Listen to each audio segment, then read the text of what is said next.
El que no sobra es porque sabe que tiene un compromiso. Y ese compromiso es su obra. Y la obra de Juan Gelman creo que no sobra, sino que tal vez hasta falte. Y es tan necesaria que a veces la olvidamos. Y él habla sobre la poesía y dice, habría un par de cosas que decir. Que nadie la lee mucho, que esos nadie son pocos, que todo el mundo está con el asunto de la crisis mundial y con el asunto de comer cada día. Se trata de un asunto importante. Recuerdo cuando murió de hambre el tío Juan. Decía que ni se acordaba de comer y que no había problema. Pero el problema fue después. No había plata para el cajón. Cuando finalmente pasó el camión municipal a llevárselo, el tío Juan parecía un pajarito. Los de la municipalidad lo miraban con desprecio o desdén. Murmuraban que siempre los estaba molestando, que ellos eran hombres y enterraban hombres, y no pajaritos como el tío Juan. Especialmente porque el tío estuvo cantando pío, pío todo el viaje hasta el crematorio municipal, y a ellos les pareció irrespeto, y estaban muy ofendidos. Cuando le daban un palmetazo para que se callara la boca, el pío pío volaba por la cabina del camión, y ellos sentían que les hacía pío pío en la cabeza. El tío Juan era así. Le gustaba cantar, y no veía por qué la muerte era motivo para no cantar. Entró al horno cantando pío pío. Salieron sus cenizas y piaron un rato. Y los compañeros municipales se miraron los zapatos grises de vergüenza. Pero, poniendo la poesía, los poetas ahora la pasan bastante mal. Nadie lo lee mucho. Esos nadie son pocos. El oficio perdió prestigio. Para un poeta es cada día más difícil conseguir el amor de una muchacha. Ser candidato a presidente, que algún almacenero le fíe, que un guerrero haga hazañas para que él las cante, que un rey le pague cada verso con 3 monedas de oro. Y nadie sabe si eso ocurre porque se terminaron las muchachas, los almaceneros, los guerreros, los reyes, o simplemente los poetas. O pasaron las dos cosas y es inútil romperse la cabeza pensando en la cuestión. Lo lindo es saber que uno puede cantar pío pío en las más raras circunstancias. Tío Juan, después de muerto. Yo, ahora, para que me quieras y me quieras.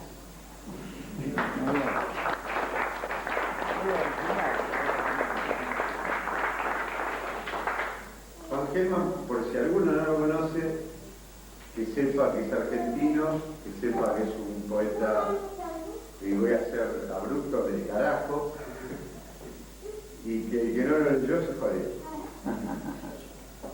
Bueno, y ahora, después del intervalo con Juan Gelman, voy a presentar al segundo invitado, al segundo invitado de la noche, que es Rafael Horacio López.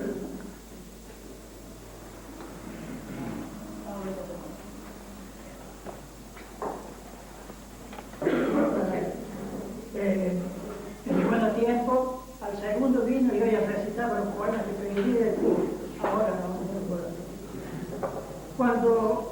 Cuando voy a hablar con los niños, siempre me invitan a las escuelas, comienzo con un cuento para entrar en clima.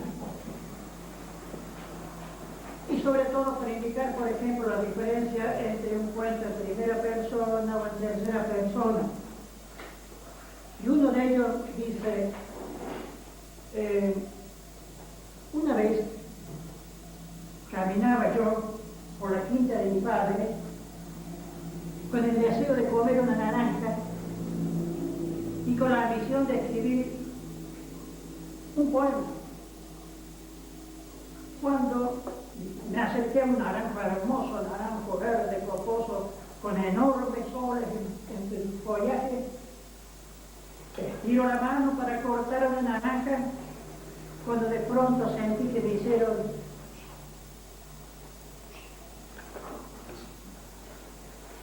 me asomo y veo un gusanito no mayor que el dedo de mi mano, el meñique de mi mano. Estaba enojado, bien enojado el gusanito, y que me dijo: ¿sería capaz de cortar la naranja? ¿Sería capaz de dejarme sin mi hogar? No le contesté nada. Retiré la mano de la naranja y, saludando un 7 colores que me miraba desde arriba, continué mi camino por la quinta de mi padre con el deseo de comer una naranja y de escribir un poema.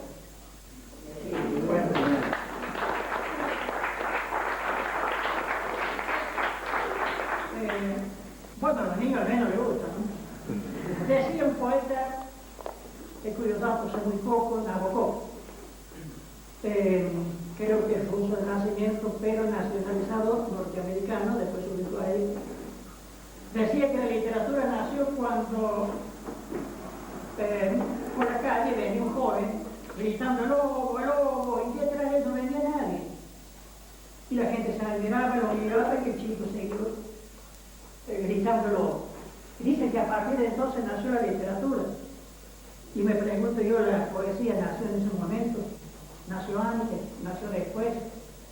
Yo pienso que la poesía es algo imprevisto. Surge en cualquier momento. Surge cuando vemos una hoja que cae, una chica buena moza, un insecto, algo minúsculo, algo sin importancia, mejor para el poeta. Por ejemplo, yo salgo de mi casa hasta la vereda, había un viejo murallón, una vieja pared, hoy convertido en una hermosa casa, y me solía demorar un ratito para tomar sol. Ya octogenario, ¿qué digo yo? Sexagenario, no, octogenario. Y entonces yo escribí esto, asocié unas imágenes, el sol, la pared, una vieja pared, hormigas y todas esas cosas. Y entonces yo escribí el memorioso muro despierte sus caballos amarillos. La sombra del poeta rompe las tristes redes y penetra en la palabra. Sus raíces serán nidos de hormigas, una urticante lejanía. Y continúo.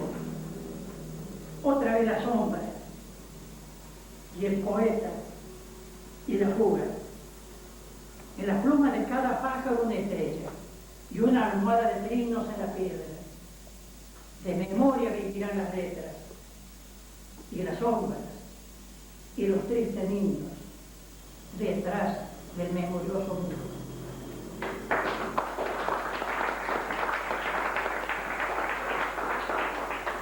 He traído mi machete también. Bueno, de la misma forma decía que la poesía es fruto de experiencia, claro que sí.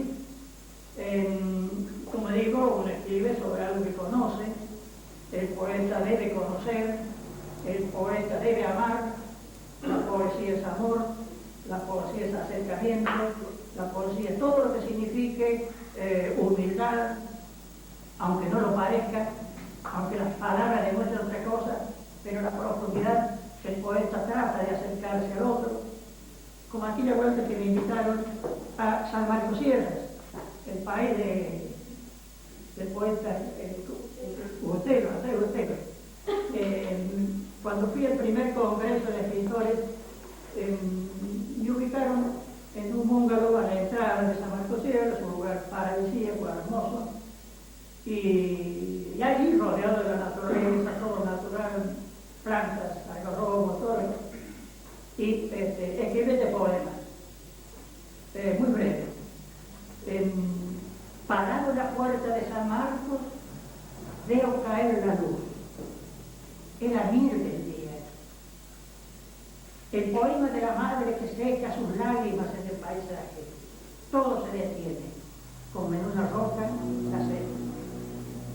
Roberto Juan lo llama estos poemitas pequeños, los llaman pastillas de poesía. Roberto Juan, pastillas de poesía.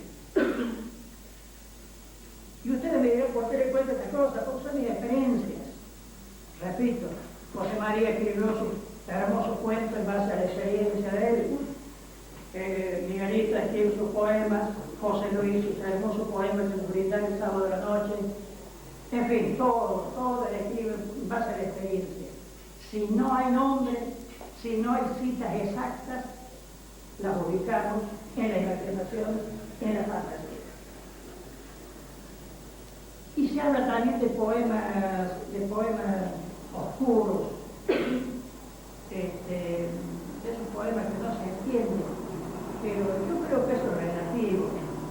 El poema hermético no debiera existir, ni lo nombran los que saben calificarlo, los que saben aquellos críticos, sí, este poema hermético. Al poema no se lo entiende, al poema se lo quiere. Yo recibo un poema, lo leo y lo quiero. Si no me gusta, lo dejo tranquilamente a un lado, pero al poema se lo quiere. Al poema no se lo explica, al poema se lo asimila, se lo memoriza, se lo ama. Una vez leí un poema tan bonito, hermoso poema, y nunca más lo encontré, me gustó tanto, lo leí de paso en un libro de cuarto año, quinto año, ¿no? De eso, que hablaba sobre un jarro y las flores en el jarro. Fue hermoso poema, nunca más lo encontré. Yo quise ese poema, algún día lo encontré, hay que seguirlo para conocer. Bueno, y uno dice, ¿dónde está el poema? Tal vez esté detrás de la noche, como dice José Luis.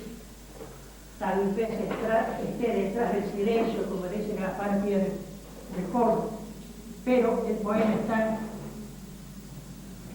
en la palabra, como dijo Ayaquel, lo de la palabra. Le hagamos homenaje a la palabra, porque incluso de cada palabra, de cada momento, está el poema. Entonces, debemos buscarlo.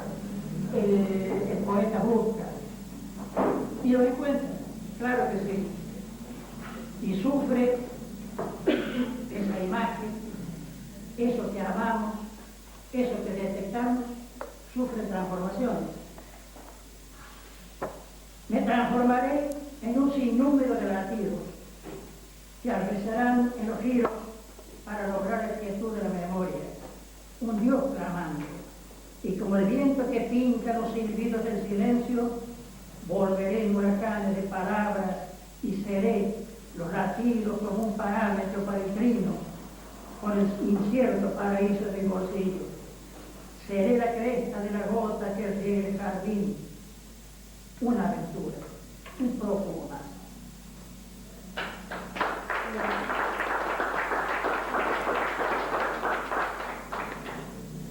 Estas transformaciones son en realidad, como dijo Juan, pastillas de poesía, pero uno ve también en las cosas, en el día, en la noche,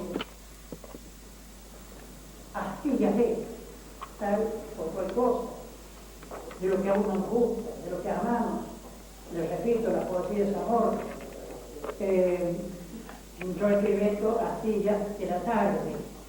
Me pareció que esos trozos de cositas que yo imaginé, que yo capté, que yo tomé, lo llamemos Astillas de la tarde. 1. Cuando cierra la tarde sus cortinas en rojo, los pájaros esperan la noche, iluminan sus plumas, las abren como un pueblo que agoniza a lo lejos. 2. Aquí reposan las sombras de los que cayeron entre las hojas para siempre, como una luz derruida, recordando. 3. Un anciano camina en el patio con un plato de maíz entre sus manos. Es la hora en que las cenizas invaden a las brasas.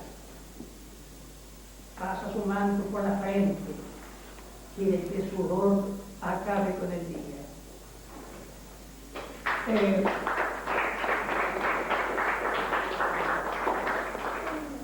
Y cada poesía es un logro, es una victoria, como quien consigue una victoria sobre algo que uno desea, uno tiene un objetivo y lo consigue, son pequeñas victorias de la vida, que se van sumando, y ahí viene la vida del hombre, se conforma la vida del hombre a través de pequeñas victorias. Y pienso que cada logro es una pequeña victoria, como digo. Cada vez presentamos la obra de Jacobo, el sábado, cuando presentamos la obra de José Luis, esto de esta noche y de todos los lunes, son pequeñas victorias.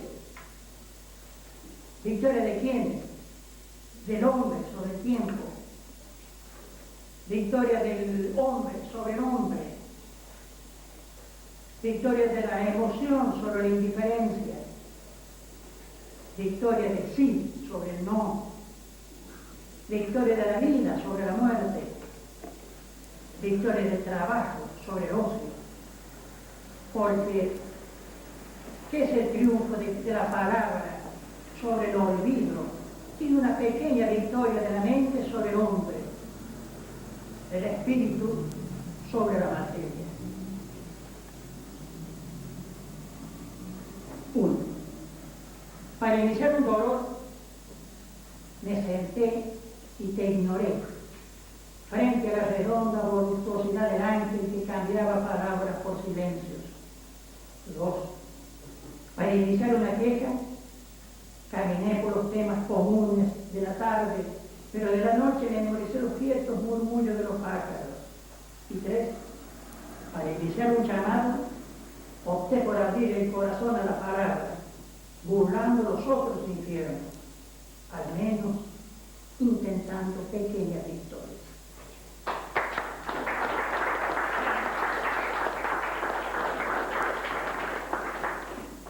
No sé si el poeta es miedoso,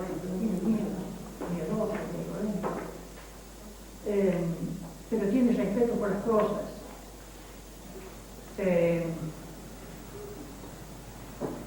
No sé si tiene miedo de morir al alba, cuando la claridad invade todo el universo. No sé si a la noche, a la tarde, mientras maneja un vehículo, mientras camina por la vereda, mientras observa, mientras mira, observa. Pero hay quienes me contaron que tienen miedo del alba. Los espejos me traen recuerdos, lamiendo la distancia de una mano a la otra. Reflejan tu imagen como un caracol perdido. Luces en mi mano, luna saliendo de tu rostro como otra mano que atraviesa tu mirada lejana. Esa distancia entre nosotros, silencio entre palabra y gesto, es como un sauce que adelgaza su sombra, tormenta que se viene con el crujir de los huesos. ¿Sabes? No miro los espejos, tengo miedo de nada. 2. Estás en otra dimensión. Estoy temeroso de romper esa barrera, como un sustantivo duro, y declararme desierto, vacía de palabras furiosas que escapan a lo largo de una mirada perdida. Los espejos me rodean tu imagen como la columna vertebral de un sismo. Cuando los espejos mueren el vacío, mido la distancia entre las alas y el trigo. 4. Entre los dedos de la luz, la infancia, en libertad, con los cielos abiertos y el agua de las lágrimas inocentes, como un apartado sendero. 5. Miro su imagen tallada en la sombra de su cuarto, soñando a la vera de un arroyo que no verá nunca más, sin el sol de todos los días, pero con el canto de los pájaros entre las cejas de su pobreza.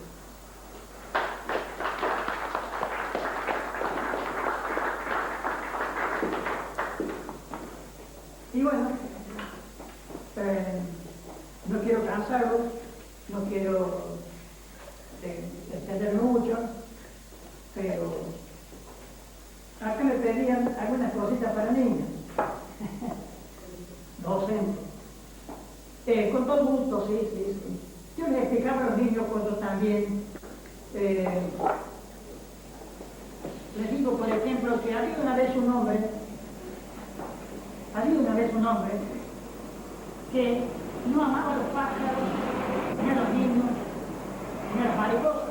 ¿Por qué? Porque se pasaban a su jardín, y lo pesaba, jugaba, todo, y no le gustaba al señor. Un buen día comenzó a levantar una pared, y la comenzó a levantar, y los pájaros, los niños y las mariposas se pasaban, y él siguió levantando,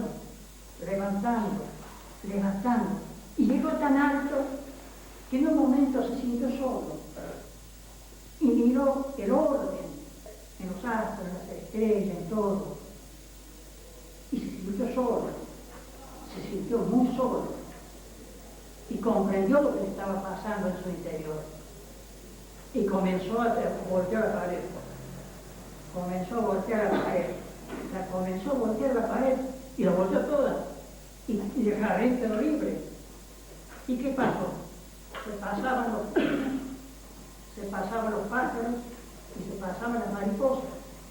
Y desde aquel día, este señor tan hosco, parecía terriblemente enojado, comenzó a conversar con los niños, con los pájaros y con las mariposas.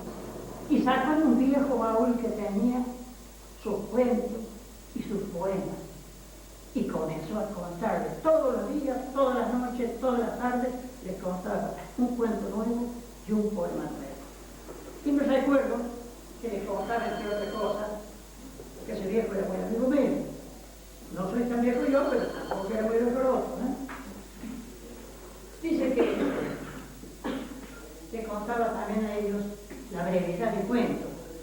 Hay niños que les gusta escribir muchas escuelas. Como ustedes saben, el cuento tiene principio, medio y fin. Para hacérselo lo más sintético posible, les decía yo, por ejemplo, había una vez una mosca que arrimaba la luz del sol, que es la introducción a la primera parte, la segunda parte, de la parte media. El trabajo era tan grande y fíjate que al final se devolvió. No vaya a soplar mucho de otro. Una mosca se comió una lata de atún y esa noche tuvo pesadilla, soñando con peces azules. Un poeta escribió sobre peces azules, que esa noche tuvo pesadilla, soñó que una mosca se comió una lata de atún. Y así, cuentitas así, para que ellos tengan que reavivar su imaginación. Y para los grandes, vamos a cerrar con un pequeño cuento o anécdota, o lo que sea.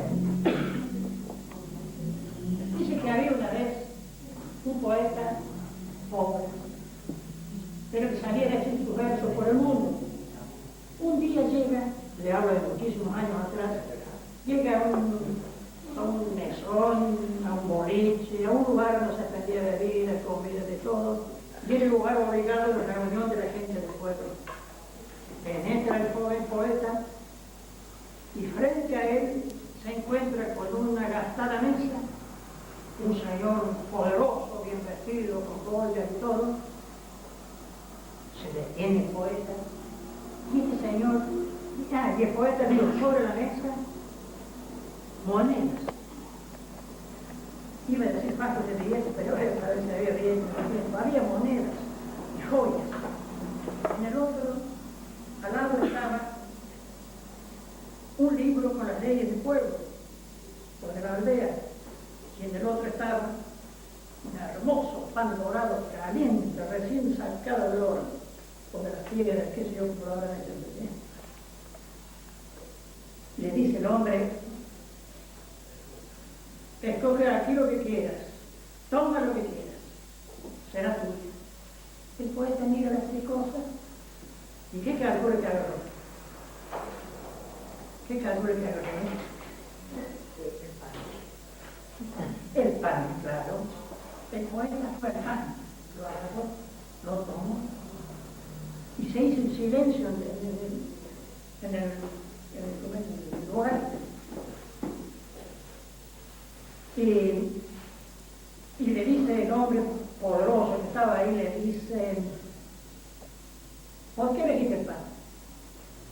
Y no elegiste el dinero o el libro de las leyes. Y le dice el poeta, sí, si hubiera elegido el dinero, hubiera podido comprar el pan y comprar el que hace la ley. Pero con el pan voy a saciar mi apetito y con los que me están esperando allá afuera, frente a Pérez. ¿Me puedo ir?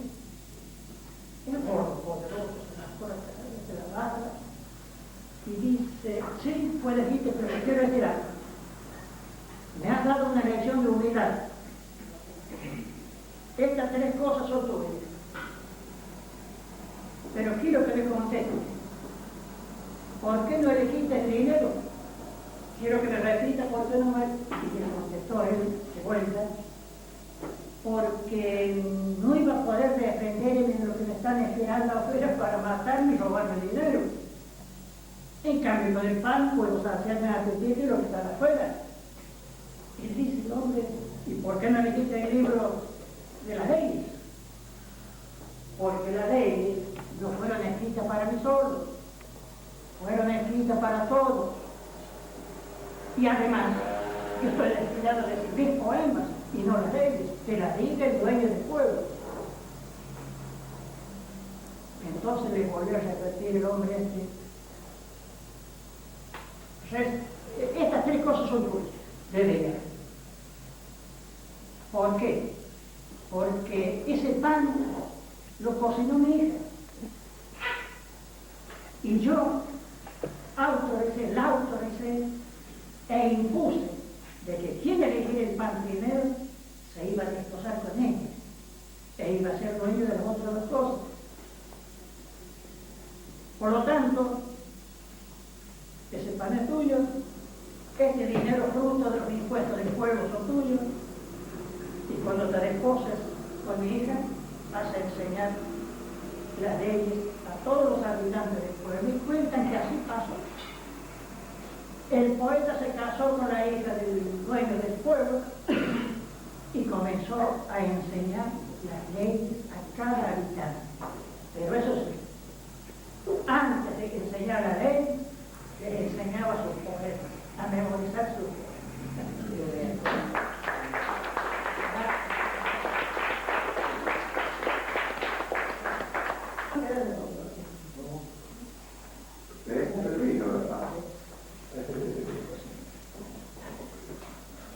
Bueno, antes de ofrecer el lugar para que quiera leer algo más, o decir lo que quiera, ¿no? Mientras Rafael hablaba, lo escuchaba y recordaba los primeros años de mi vida, digamos, de los 5 para arriba, cuando viviendo en una ciudad como Buenos Aires, pero teniendo familia aquí en Villa Dolores, mis abuelos, por ejemplo, tíos, primos, hacía esa excursión maravillosa que era tomarme el tren en Retiro y bajarme en la estación de trenes de Villa Dolores, un tren, una estación que lamentablemente ya alguien decidió que no tengamos, pero vuelvo a la fantasía, a la magia de haber viajado tantas horas en tren, especialmente uno que le decían el peperinero, algunos tal vez se acuerde o lo haya ido a nombrar, porque era tan lento, tardaba tanto que era como si viniera recogiendo peperina en el Y no me voy a olvidar del eucaliptus enorme que había en la calle Cárcano y Ormaeche, donde vivían mis abuelos y algunos de mis tíos. No me voy a olvidar de las personas que formaron parte de esos 2 o 3 meses de alegría que era llegar acá y disfrutar de otra vida, de otro aire, de otro sol y de mucha libertad. Porque cuando nosotros vamos creciendo a veces nos olvidamos, y también tal vez se olvidan los que nos conocen, de que alguna vez fuimos niños, o por lo menos muy jóvenes, y que nos hacían bien muchas de las cosas que hoy dejamos de lado. Y no es la cuestión volver a ser niño o volver a ser muy joven, sino llevarse puesto ese espíritu de esa época. No me hacen sentir de otra manera que agradecido. Y lo digo con toda la